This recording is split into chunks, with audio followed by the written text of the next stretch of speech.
Hello and welcome back to the ROI channel, the channel that's obsessed with the art and science of return on investment. And today we have a very niche topic for you guys.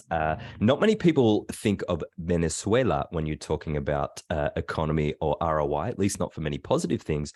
But my next guest today is an expert in that particular field, and it's a topic that's taking on a lot of momentum currently in the financial world. So before I introduce my next guest, disclaimer, guys, a little bit of housekeeping. Anything that's said on the channel today is not to be considered advice. It's just two guys that love investing. We're going to geek out about finance. We're going to talk about different opportunities for the future, but it's just our opinion and what we may or may not be doing. Our opinions may change. You need to seek professional advice, which this is not. And so there is your disclaimer. Having said that, it is my great pleasure to introduce to you the Venezuelan expert, that is Andres Villaroel. Hopefully I didn't butcher that. Andres, how are you, sir? How are you doing? Oh, I'm doing great. Thanks for having me. It's quite an honor. My pleasure indeed. We're just going to briefly introduce you, and I'm going to get you to explain the services that you offer and who your ideal client is. Then we're going to cover slightly macro commentary. We're going to talk all about Venezuela today, guys. A little bit of its past history, what it's like for Andres growing up in Venezuela, and some of the difficulties being an entrepreneur in such an environment, and the opportunities that we see potentially with Venezuela potentially opening up to the world. So, Andres, can I get you to give me a 2 to 5 minute background on who you are, where you grew up, what you do, the current services that you offer, and who your ideal client is? Be very interested to hear. Okay, thank you. Well, originally I am a petroleum engineer, and the main goal was to know I was going to graduate and work for a big oil company, a multinational related. Of course, when I graduated, the economy started to tank pretty badly. And then What year was this? It was year 2012. It was year 2012, 2013. So with that, I still managed to get a couple of gigs on the oil and gas industry, but the thing was terrible back then, and also coincided with the drop on oil prices back then. It was on the first half of that decade, the average of the oil barrel was close to $100, and 2015 drops around 20. So on that industry, such industry, it's brutal. You get a lot of layoffs, a lot of furloughs, and a lot of disinvestment. The capex is reduced, and so there were not many opportunities.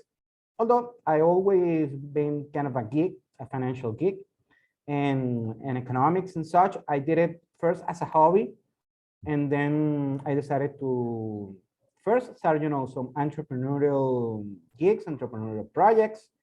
And at the same time, I got my master's degree in finance, and I took it very seriously. And of course, I invested back then, and it was awful back then, I have to say. Where did you study? Well, here in Venezuela. I always study in Venezuela. Of course, I took a couple of courses, training courses in other countries, however, mainly here in Venezuela, and on the east side of Venezuela. And after that, well, I decided after, I kind of recoup a little bit. I started working as a consultant, working, selling my job, also working on real estate. I did a couple real estate flipping. I did some real estate flipping and still do it. And also I'm a licensed real estate broker. Right. So I work a lot with real estate.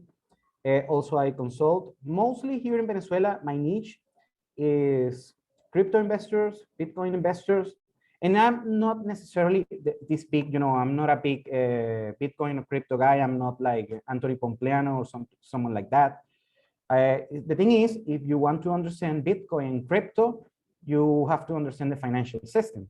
And most people don't understand it.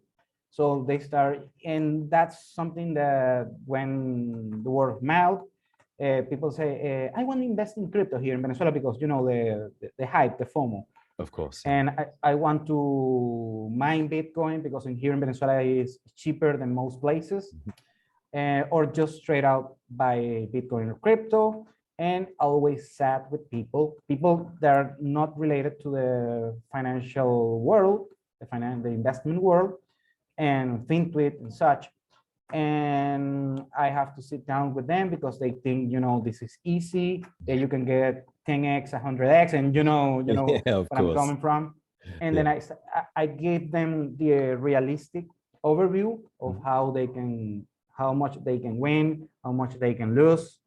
And they usually got, you know, a little bit disappointed by what I have to say. You know, I don't like to be the no one likes being brought back to reality. Okay, so you're consulting, and who is your ideal client now when it comes to consulting inside Venezuela? Because it's interesting for someone like me looking for the next opportunity, or maybe one of the last frontiers. And Venezuela is very interesting. Everyone understands the potential of Venezuela, but nobody really has the confidence to invest. What is it that you do that allows someone like me, for example, who might be interested in purchasing some real estate in Venezuela, but I don't even know, is that possible for me as a foreigner? How do I do it? Can I have a bank account? What does that look like? Talk me through that process. Okay, a lot to digest over there. Well, let's start with the real estate thing. Okay, well, I'm gonna start with what I do. Okay, I am a consultant for any people, international, they want to come to Venezuela. It could be an expat, could be a traveler, could be a digital nomad, could be an entrepreneur, investor, you name it. I just coach people, I consult people of what you can find and cannot find here in Venezuela and give them realistic expectations. And on the past, let's say the past year, the same thing, you know, being the bearer of bad news, just as locals here with crypto and financial assets. And also I've been the bearer of bad news for foreigners that they expect to get a cheap deal here. And you can get a cheap deal if you know what you're doing.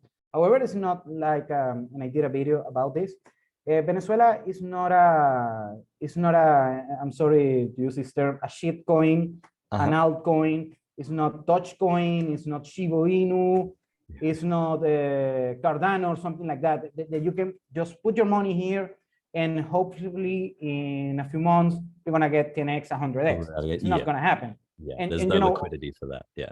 Yes, no, actually there is. But really? It's not gonna, yes, because many people think Venezuela is a poor country. No, it's a poorly mismanaged country, but it's not a poor country. I mean, Venezuela is not like, for instance, like Haiti, with all due respect to Haiti, or a sub-Saharan African economy. Venezuela actually was, just a couple decades ago, was the richest place per capita on South America. That's the largest number of oil reserves too, right? Yes, 300 billion barrels. Wow. And the thing is, on the 80s, actually Venezuela was called the Saudi Venezuela. We were top 10, top 15, top 20 on GDP per capita. We were richer. When I was born in the late 80s. Yeah. And Venezuela was richer than most of the European economies. Was richer than many of the sub-Saharan, I mean, the Northern African economies and this Middle Eastern economies. So, and I have to say, we blew it. The generation prior to me blew it. They dropped the ball pretty bad. It was political, and many people blame the Chavismo, the current government. They have over 20 years in power, and it's mostly their fault. So I'm gonna be straight with that. However, the situation that brought them to power was a social discontent, you know, inequality, and you know how socialism and communism works.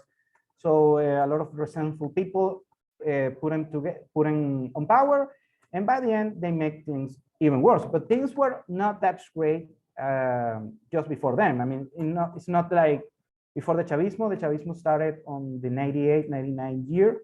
Mm-hmm. And I mean, were a lot of structural problems back then, but now the thing just blew up.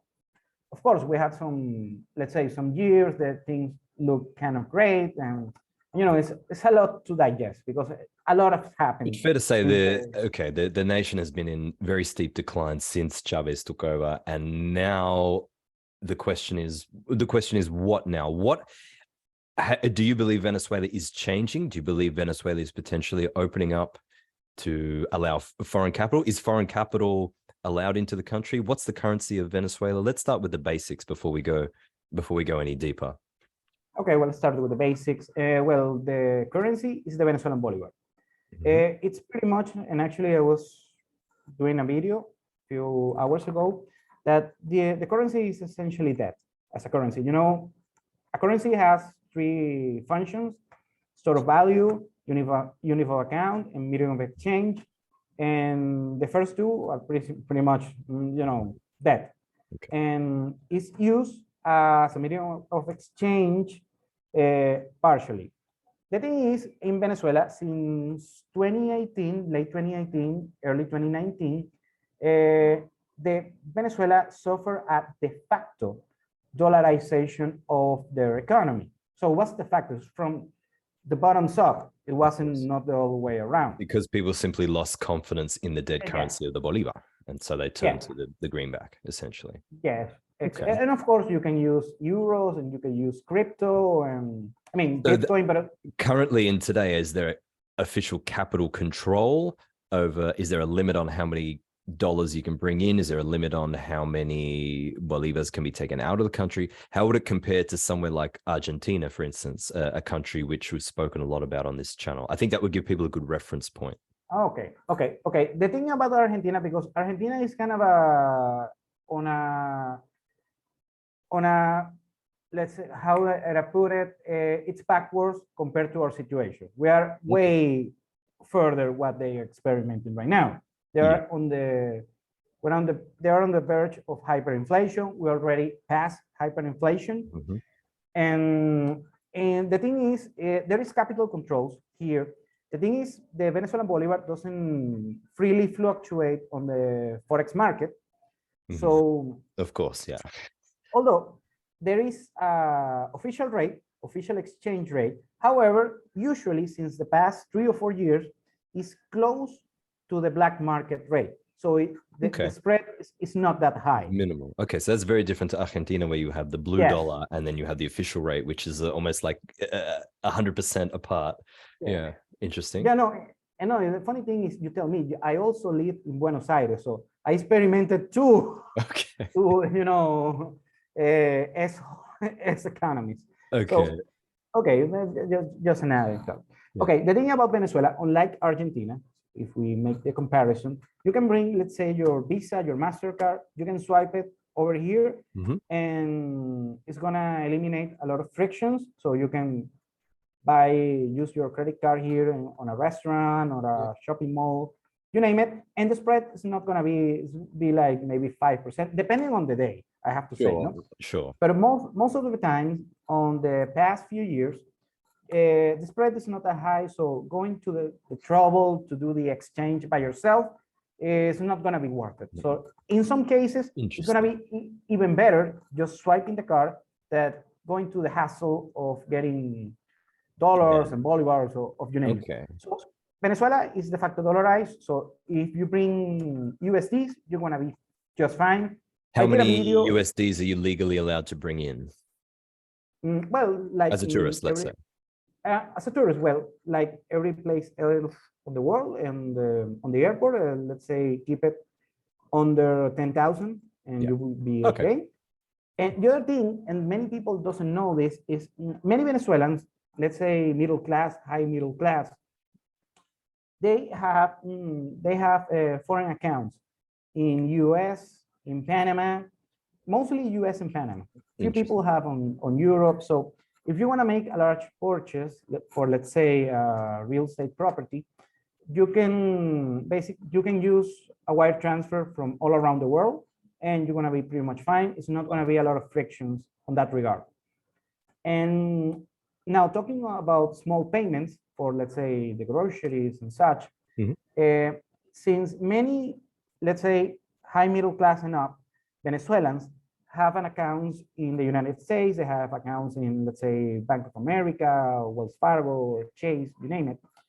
And they have this app called Zelle that is an application.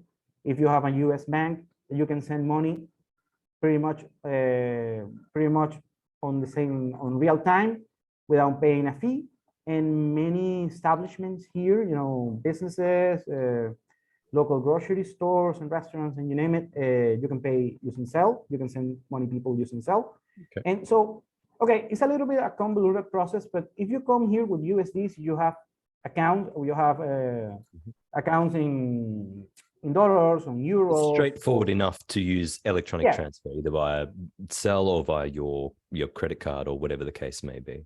So that's very interesting. Yeah, that's it seems quite advanced compared to Argentina at the moment. Yes, yes. Not that the Argentinos will enjoy hearing that, but that's actually very interesting, because a lot of people would be like me, like they would be wondering about how all that would work. But you're saying it's actually fairly modernized in that sense. You mentioned real estate, so let's go. Before we get to real estate, let's talk tourism. What's the tourist scene like in Venezuela at the moment? What are we talking in terms of safety? Where in Venezuela are the popular spots? So location-wise, what does a tourist visa look like? Can I just come into the country with my Western passport for 90 days? Talk to me a little bit about tourism, and then we'll get into more of the real estate and investment case.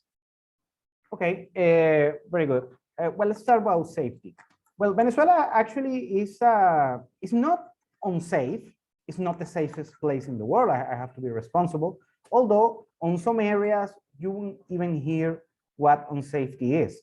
For instance, in the city where I live, Lecheria, is on the Anzoátegui state. It's one of the most beautiful cities in Venezuela, and one of the most beautiful cities that I have been. That's where I live here. And I mean, I'm a well-traveled man, so it's not that I've been in. I haven't been in Melbourne. I heard it's beautiful, but I've been in Western Europe. I've been in the States. I've been in other places in Latin America. So I can be, I can be a judge of that. And Venezuela, actually in Lecheria, we have a saying here that we don't count the murders, we count the years without them. Okay. We have spans of 3 or 4 years without a murder, any single murder.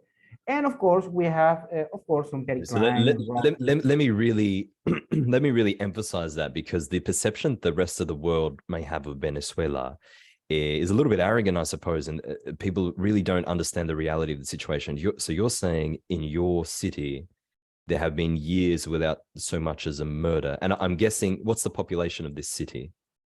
Close to 100,000. Okay, so this is a decent sized city. Apparently very safe from at least a homicide perspective. I think that's really important to note. Like that is extremely safe. That's on the safe end of things. What about let's say like petty crime, robberies, things like that? Something that maybe a tourist, a gringo like myself, might be worried about. Okay, depending on the area, of course. Like I said, I have this cliche, know what you're doing, and my experience. Is my experience, especially with Western tourists, is that when Western tourists, and I'm not gonna use a cliche and put everyone on the same boat. Of course. However, I see they're pretty willy-nilly, they're pretty careless, and they want you just as soon as they land to the tarmac, they want to go to a slum because they saw Slumdog Millionaire or something like that, or saw a Brazilian soap opera, and want to live that experience. And of course, they don't know what to do, and they look like due respect, they look like a gringo. And of course, they stand out amongst many people. So naturally, they attract trouble more as a result of their behavior, as opposed to the environment of the city, let's say. Yeah, correct. And the other thing, you have the other kind of Western that is, it's a little bit, and I don't want to offend anybody, but it's a little bit like a coward. So they just want to be. Sorry? It's a little bit like a coward. Oh yeah. That's mostly with expats. Of course. on the oil and gas industry. They just think that just because they're a gringo, I mean, every day, let's say a robber, a criminal wakes up every day. Oh, John from Canada just landed. I'm gonna rob this guy. I have to rob this guy. They think that. Yeah. And so they go and they build a bunker or they rent something very isolated, safe, and they don't even go out. So you have those extremes, and those extremes ain't good. So you can have a nice time here. You can be pretty safe, do your ordinary things, go to the grocery store, walk. If you're sensible, around. It's safe enough, right? Yeah, just you have to know what you're doing. That's it. In Venezuela, we have a lot of safe neighborhoods, safe cities, safe towns. So if you're looking for safety, you're gonna be pretty much fine. Just get well assessed, know what you're doing, and you're gonna be pretty much fine. You're gonna enjoy your experience. Just know what you're doing. That's it. And then entering in as a tourist, how does it work is there such thing as a list of acceptable, like a friendly nations visa? So someone, either I can enter the country on my Australian or my Italian passport. Is there any nation that is prohibited from entering Venezuela as a tourist? Well, that's a good question. And actually, yes, there is a list of nationalities that require a tourist visa. And you find some Middle Eastern nations like Afghanistan, and I don't remember, I don't have the list right on the top of my head. I have it on my computer all the time. People can contact you for that, sure. Yeah, sure. And also US citizens since 2015, they need a tourist visa, but it's most a political reciprocity thing. It's not because of them. And also Canadians, lately, they are required to get a tourist visa. On this year, because that thing has been changed, there have been a lot of changes on that regard. And Chileans and Peruvian citizens now are required to get a tourist visa because they require Venezuelan citizens to get a tourist visa as well. Okay. Yeah. For different reciprocity. reasons. Okay. Yes, it's a reciprocity. For instance, Venezuela has an agreement with the European Union.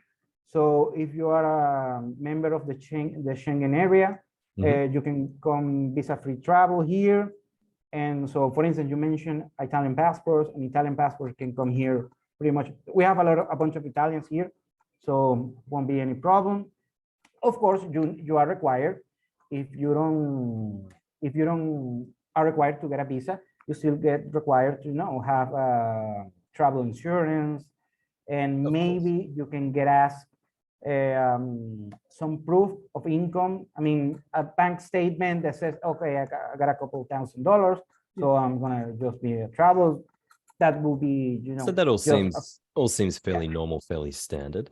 And you can be in the country for how long on a tourist visa? Let's say 90 days before you have to leave, or what's the situation? Yeah.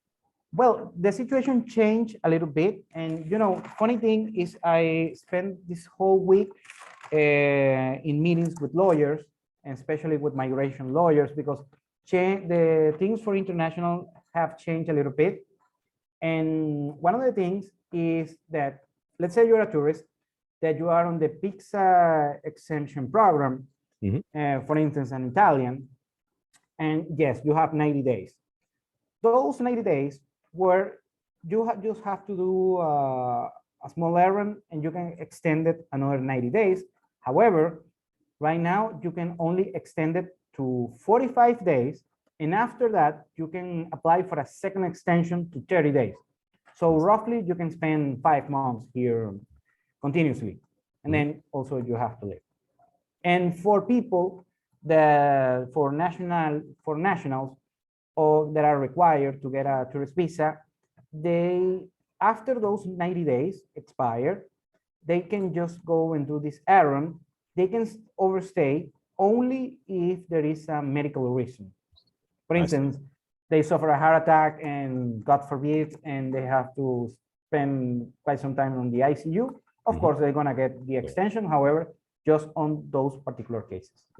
Okay, well, that's very interesting. And in terms of investment, let's move into the investment side of things. We'll start off with capital markets. For someone who might be completely unfamiliar with Venezuela. Does Venezuela have much in the way of a stock market? What does it look like? What's its rough market cap? Talk to us, for someone who knows nothing about Venezuela. Talk to me about the public offerings, if there are any, in terms of the stock market, and then we'll delve in and do a specific segment on the real estate side of things. Okay. Well, let's start with yes. We do have a real estate. I'm sorry, a stock market, a equities market. Es la bolsa de valores de Caracas, and it's formed by, let's say, a little bit less of 100 equities. Mm-hmm. And we also have public offerings.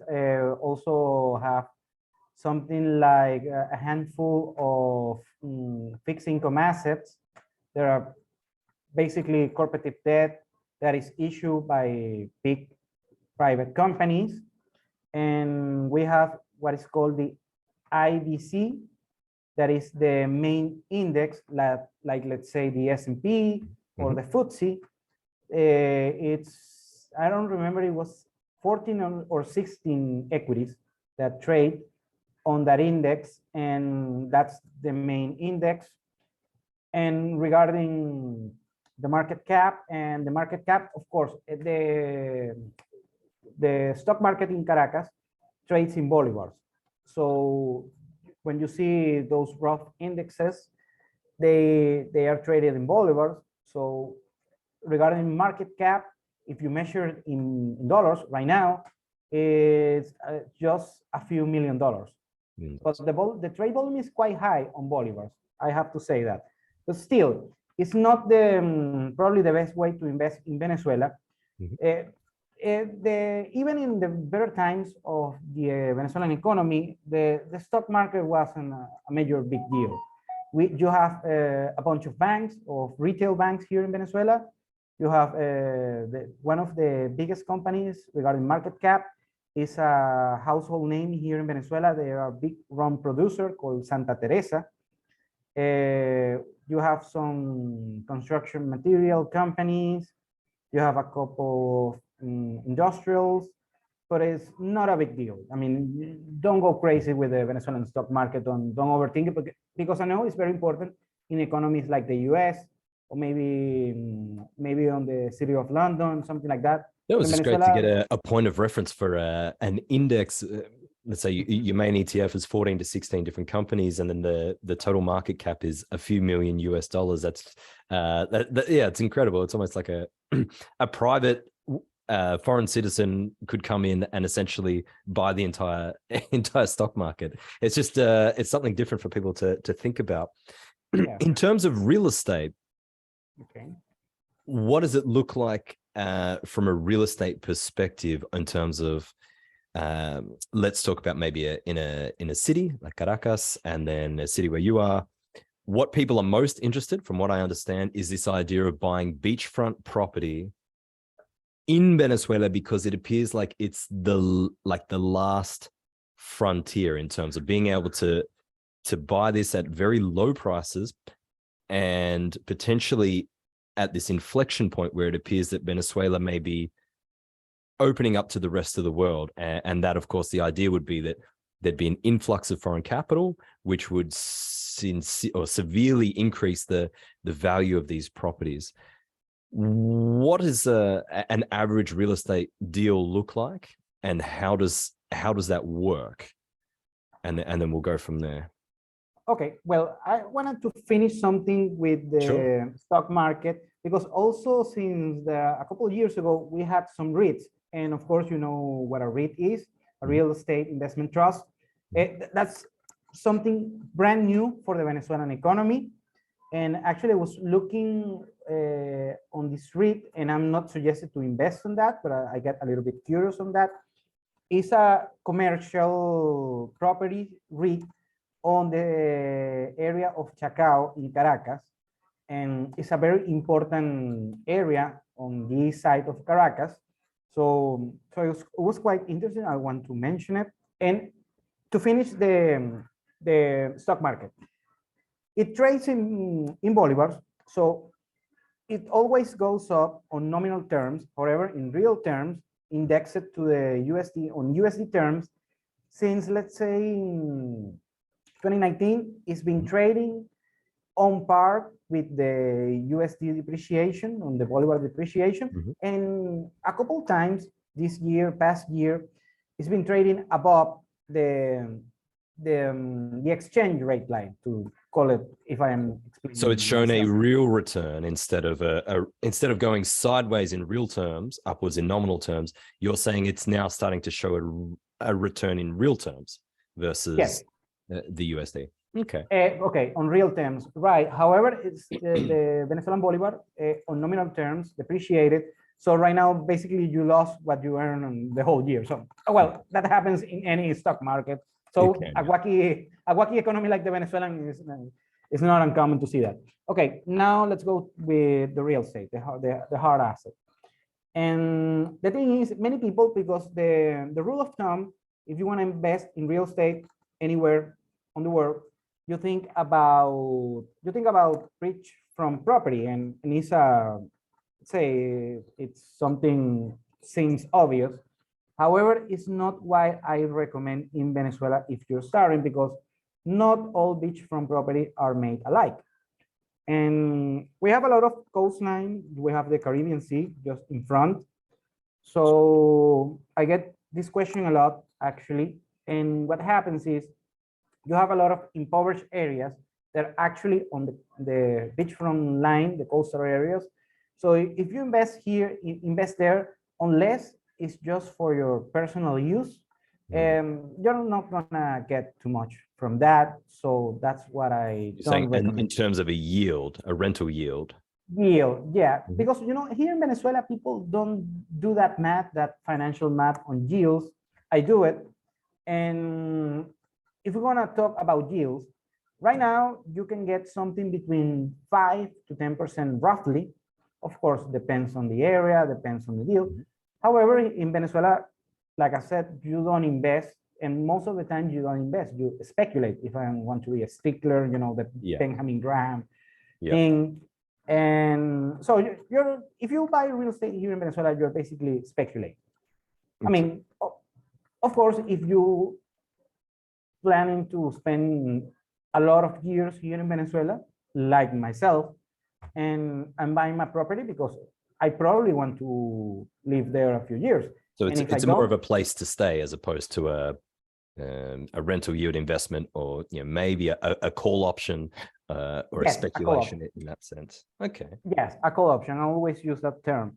And the thing is, here in Venezuela, you can find properties that cost just a couple $1,000s, and you can find properties that cost millions of dollars. Actually, here in my city, we have this beautiful complex.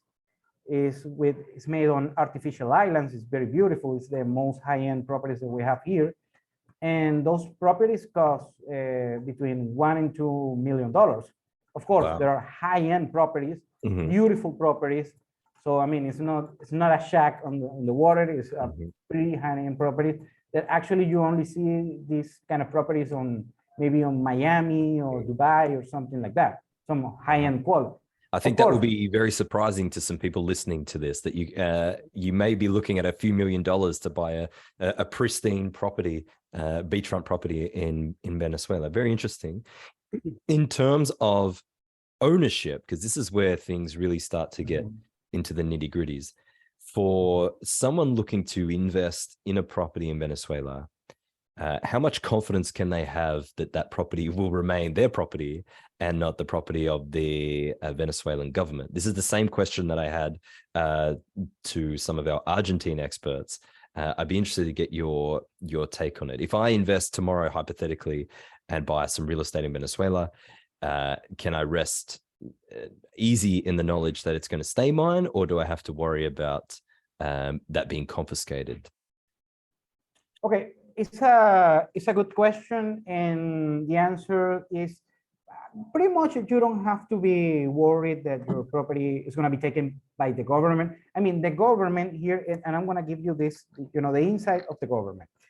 They expropriated from some private assets from 2005 to until 2014, 2013, 2014, since Hugo Chavez died. It was on early 2013. So those years. Then that situation stagnated. The government neither expropriated or returned the expropriated assets. Okay. And actually, on the past couple of years, Maduro, the current president, the Chavez successor, actually he's been giving back the properties, some properties Really? that he expropriated. Now, let's take this, I'm gonna be very specific. The Venezuelan government, when they expropriate, they don't expropriate, you know, a house on the beach or something. They expropriate strategical assets like farmland or heavy industries or stuff like that, you know, big stuff, big economic Strategically stuff. located big assets. Uh-huh. Yes. Okay. Now, talking about foreigners. So if you buy a property here, you're either a Venezuelan national or a foreigner. If you buy a property here, I mean, the government not gonna wake up one day and say, hey, you know, let's expropriate Bob's apartment in Margarita Island. So that's not gonna happen. Very good. The thing is, this is a major concern not only for foreigners but also for Venezuelans, is that on the past decade there was promulgated this law that it was protective in behalf of the tenants. So if you rented a property and Gotcha. you didn't pay your rent because you lost your job or something, the government protect you and let it leave you here, you know, let's say, an extra 6 months, an extra Very year. tenant-centric Yes. legal base, which is very similar to most of Europe. Italy, France is really not so different in that regard, I have to say. However, I have to say the last few, let's say, the past year and such, the laws have been working on the contrary, giving more power to the landlord, to the property owner. So you can actually get rid of, you know, A non-performing tenant. Yeah, a non-performing tenant. So, and even still with those laws, there is many legal ways that you can approach that. And here in Venezuela, we don't have a big rental market because unlike, let's say, United States or UK or Western Europe or Australia, you name it, where property prices are very high. At the same token, many people, they have their income, they go to their jobs, they're not great salaries, but are decent salaries, decent wages. So they live on the rent, most people. I'm saying, you know, a critical mass, let's say 50% of people, just for the sake of the conversation. So those people need shelter, need rent. So there is, the increases the demand for rent, especially on, you know, major metropolitan areas like, let's say, South Florida, or London or Melbourne for that regard. And in Venezuela, we don't have that because people who make decent wages here in Venezuela, 99% are not employees. They are entrepreneurs, they are self-employed, they are professionals, they have their own businesses, they have their own family wealth, the richer ones. So they usually own their properties. Right. So when people are interested in renting here in Venezuela, I'm talking leasing on the long term, they usually do it via a company. And if a company is the renter on such property, what will happen is you can, you know, the tenant can overstay their welcome. So they have to return the property. And there is a lot of bureaucratic legal process. You sign a few documents, and after you sign those documents, you pretty much cover that your property is not going to get taken by a tenant. So you can evict them, if the case. So there is more and more increasing security for landlords to invest or to enter into the real estate market, although it's different in terms of, from a residential standpoint, there's not a huge demand for residential rental units, right? From what you're saying. So what about the people who are not wealthy? What is the arrangement for their living spaces where they live?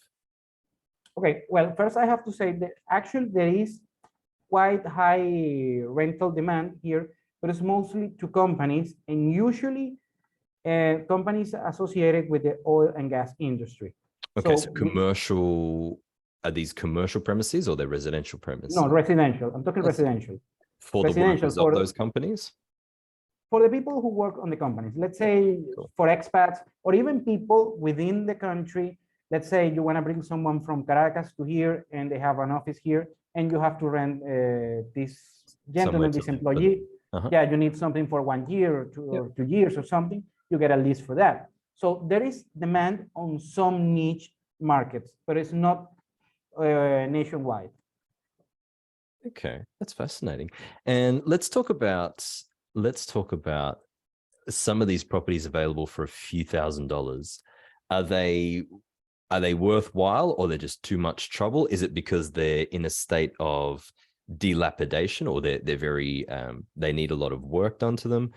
It just, for someone in Australia where the real estate is just ridiculously expensive, it's I'm trying to get a point of reference. If you said to me, I could buy something for 10,000 US, what does that get me, or is it just not worth it? Depends. Usually it doesn't, because it happens to things. Let's use the example of roughly 10K. Okay. Usually the property will be unfinished, so you have to renovate it from scratch. So because here, unlike many other countries, you get the properties, you know, the first unit, I mean, not a used unit, a brand new unit, you get it without floor, without a kitchen and such. So you have to. So essentially, it's almost a new construction, almost. New construction, yes. So you have to make it from scratch, and that's going to cost you roughly another 10K. So it's better to buy a property just on 20K, if that's the case, if that's the property that you're. So what about 25 to 30K then? What if I come up into the next bracket? I got 30K US. Can I get something finished that's decent, or I still need it? Yeah. Sure. Even with 10K, you can get something finished, maybe a used unit, but it will be maybe on the outskirts of the city, so it's not going to be practical to live there unless you don't want to be bothered. So it depends a lot, depends on the niche of the market, because if the city has a lot of activity, it's a lot of movement, the property, of course, is going to work more. And this is real estate 101, location, location, location. And the other thing is, and I'm sure you are familiar with this fact, you know, since COVID, that we had this K-shaped recovery. Yes. So this been a lot. Well, in Venezuela happens the same, not due to COVID. I'm talking since, let's say, 2018. That's the bottom of the market on a time horizon. And after that, some cities grew and many cities didn't grow economically. So for instance, my city, Lecheria, has grown economically, although it's been getting expensive, still cheaper for international standards, but it's more expensive compared to the most of the markets here in Venezuela. And same thing with East Caracas. But in major cities, in many cities, you still can find those deals, but they are cities without a lot of economic activity, and that's why you get such cheap deals. Yes. For instance, here in my city, you ask about what 35K can get you here in Venezuela. Okay, you can get a pretty, let's say, reasonable property, 1 2-bedroom apartment, finished, operational, that you can just, it's a turnkey property, you can just live flat out on such property. Of course, it's plausible. Of course, we have properties that cost 50K, 100K, 200K. So it depends. But yeah, you can get a property for 35K here it's not a problem. Okay. And is it mainly the location that's going to then determine that bump in price? If I want to get something, not a massive mansion on the beach, but I want to get something strategically located along the coastline, maybe I think it's going to be the cheapest option in an area that I think eventually, even in 10 years, might be set to boom. Yes. What's the minimum entry point, do you think, that you could get me? On that regard, I will say, and I'm just throwing a number because we have depends on the Sure. city. Yeah, we're Depends not on a we're lot not of going to things. hold you to it. It's just, I think, to give Okay, people okay. an insight into such an obscure market. Well, many internationals have been asking me for 20K properties, and I have to say, I will say in any market, not only real estate, but in this market in Venezuela, if you're a foreigner and you got the tip via internet that a property costs 20K, is either a crappy property, or you are too late to the party. So one of those two things happen. Yeah, makes sense. So it makes sense. However, I will say 40K. I will say maybe is that your entry point if you're a foreigner and you want to get a decent property, not get a crappy property, get something that you can get some value out of it. Wow. Now the thing I have to say, here in Venezuela, of course, there are a lot of costs associated with purchasing a property. The registration is going to cost you between 5 to 10% of the sales price of such property. I mean, that's also for Venezuelans. I mean, it's not like you're going to pay. It's not like you pay more. Yeah, I come from Australia. I know all about stamp duty, taxes, and ridiculous fees to the government. Don't worry. Yeah. Yes. Correct. So, and the other thing I have to say about that, you can get, what I want to express is this more a philosophical approach. Well, we're both finance guys, so we know Warren Buffett and Benjamin Graham, and we know the difference between investing and speculate. So Warren Buffett, and I'm not saying I'm any Warren Buffett because I'm not, believe me. But the thing is, Warren Buffett always says that it's better to buy a great company at a good price instead of buying a good price for a good company for a great price, if you know what I mean. So sometimes you don't want the cheapest properties. No. You want let's say a lower mid-range property, because I know that property is liquid because for that kind of specific property, it's a little bit more expensive, I know, but still I know it's easier to liquidate, it's easier to rent, it's easier to cash flow. It's going to appreciate faster if things go great here in Venezuela. So that's the approach that I want to say that people that are rather than really bottom feeding, if you're looking for that's great, because it will be no different that, for instance, if you invest on US equities, it's not the same thing buying Amazon or buying Netflix or buying, let's say, Procter & Gamble or Coca-Cola, companies they pay dividends, or the miners. Absolutely. The big miners like because you have the big miners and the junior miners and something like that. I know you know better that I, but you want to buy a blue chip, not necessarily a blue chip stock, but a fairly desirable, at least middle of the range property. Yes, middle of the range with, let's say, well, doing this metaphor with equities, something that has a good financial statement and good dividend payments and such, instead of speculating on, let's say, the EMC, I don't remember, the Wall Street bets kind of stock, the meme stock, something like that. I mean, it's the same mindset. So try to get a good property, probably not the cheapest, probably not the most expensive, but something you can cash flow it from the past, let's say from the next 5 to 10 years, and at the same time, you speculate with the appreciation on such property. Now, the good news about that is that we are not on the bottom of the market, but we are closer to the bottom than the top of the market. The top of the market was, let's say, 2014, 2015. So the other thing here in Venezuela is that the mortgage market is pretty much not existing. So banks are not issuing. So it's an all cash type setup. So it's basically all cash. And actually in Venezuela, the banking credit is pretty much not existing. Okay. It's all cash market. What does it look like in terms of the actual transaction process? Does it work by wire transfer? You got to have like a deposit and then a settlement date. talk me through the process of the mechanics of the transaction. Okay, let's start if you are, let's say if you are a national, here a Venezuelan national. Okay, you usually, unlike many places around the world, 99% of the time you're gonna use a real estate agency, and they charge 5%. They charge to the owner, to the seller. So you have 95% for the 95% for the seller, for the owner. Okay, what you do is you pay a reservation that is a 5% of the property. That's actually the commission for the realtor or the realtors. So the buyer pays 5% deposit, or the seller? Yeah, okay. No, the buyer, yes.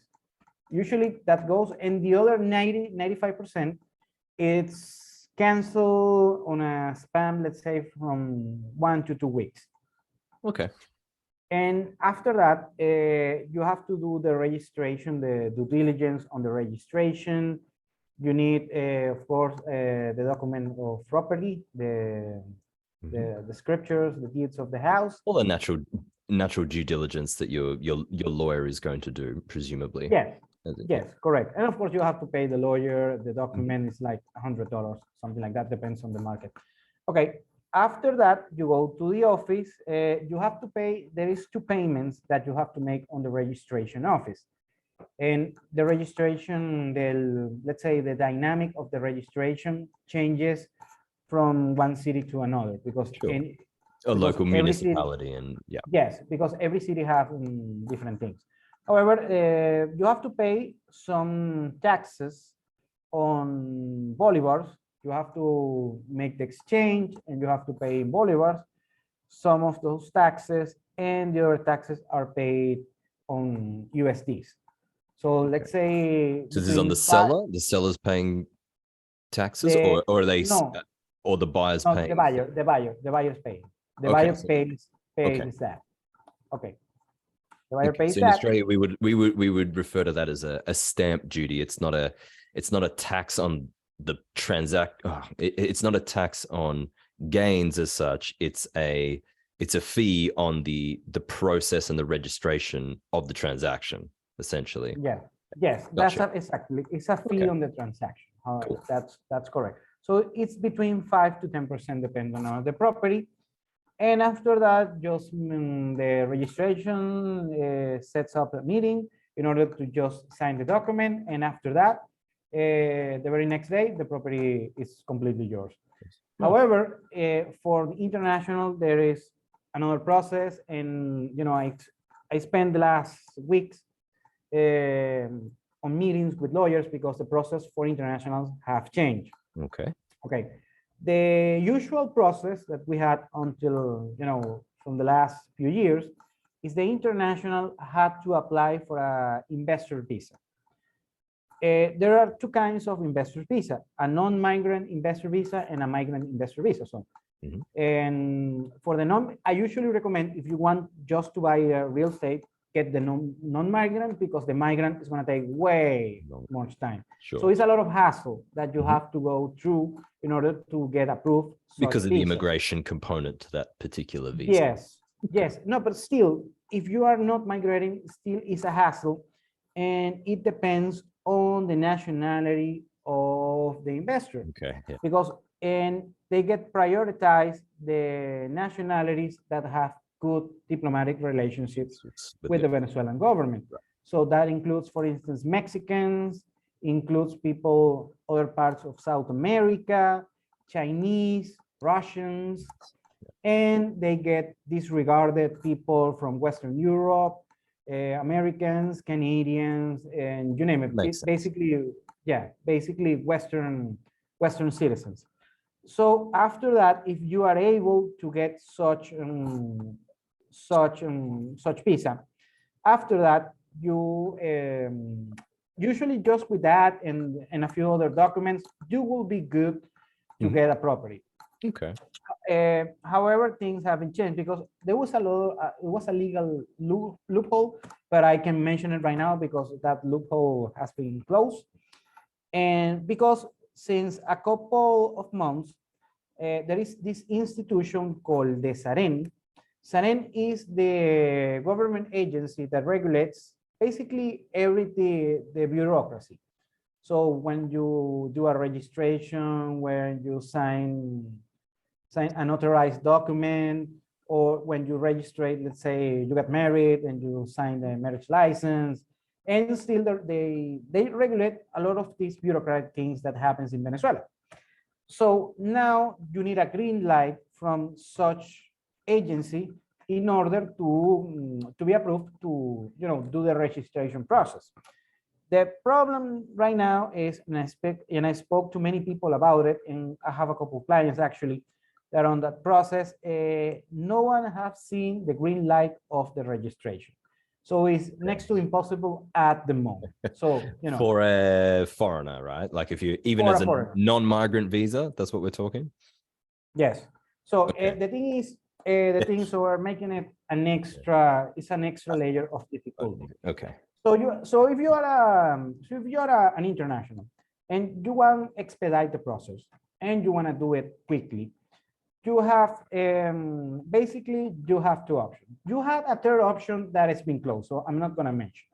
It was kind of a, you know, a trick on the. Okay, but as of now, what are the options? Now, well, what I get recommended by lawyers and internationals don't like that is just get the property at the name of a local. Yes.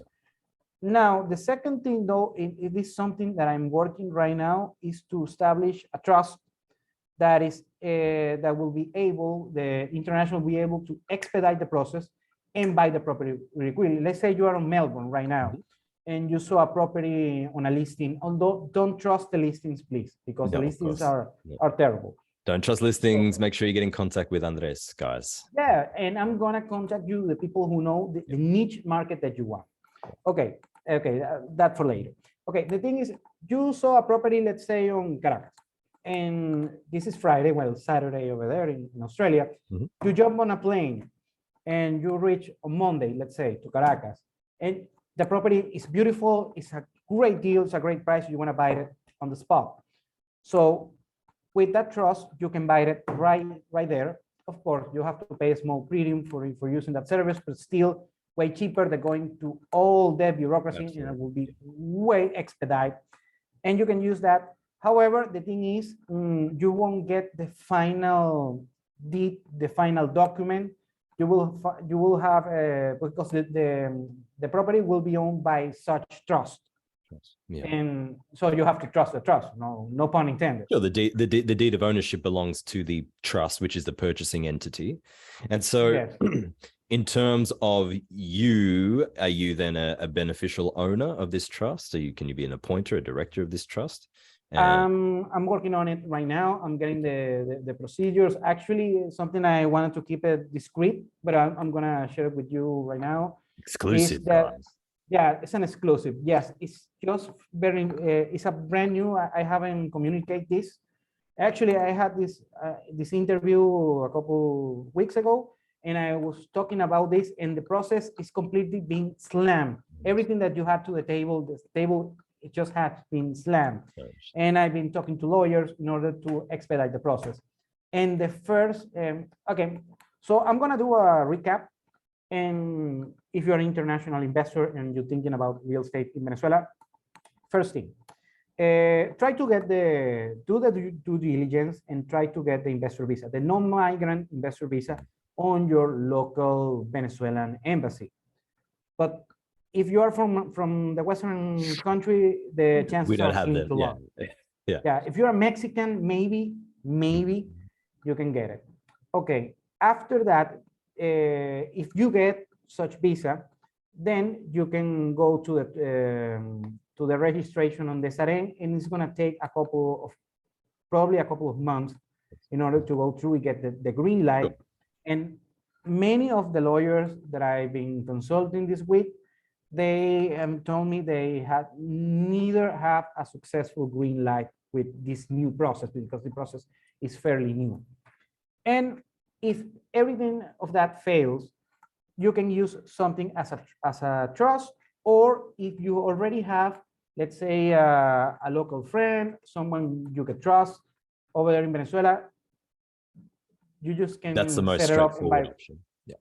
Yeah, it's the most straightforward option. And still, I know it's hard, and this is on the realm of speculation, but that will be the most, let's say, if you want to get a deal, you're going to have to go through that, because if you go to this whole process, that can take between, let's say, on the best case, a couple of months, and the worst case, it can take a year. You're going to lose the buying opportunities on such properties. But that's the case, and that's what I'm working right now. And if I have any changes to report, I'm gonna do a video about it. I'm gonna keep posting on Twitter. Then, because I don't have on the new process that have been changing, I don't have green lights yet. The work's still in progress, and it's work still in progress. Developing. Yeah. So we're coming up on the hour, so we're going to wrap it up. Thank you so much for that. That's a really fascinating insight into a place that not many people outside of Venezuela have thought of. I'd be fascinating to catch up with you in perhaps a few months to see how things, no doubt, will have changed again. Guys, if you're interested in anything to do with Venezuela, Andres's details will be in the description. Make sure you follow him on Twitter and all of his publications. Thank you very much for watching, everyone, and I look forward to catching up with you in another video shortly. Take care, everyone. We'll see you then. Bye.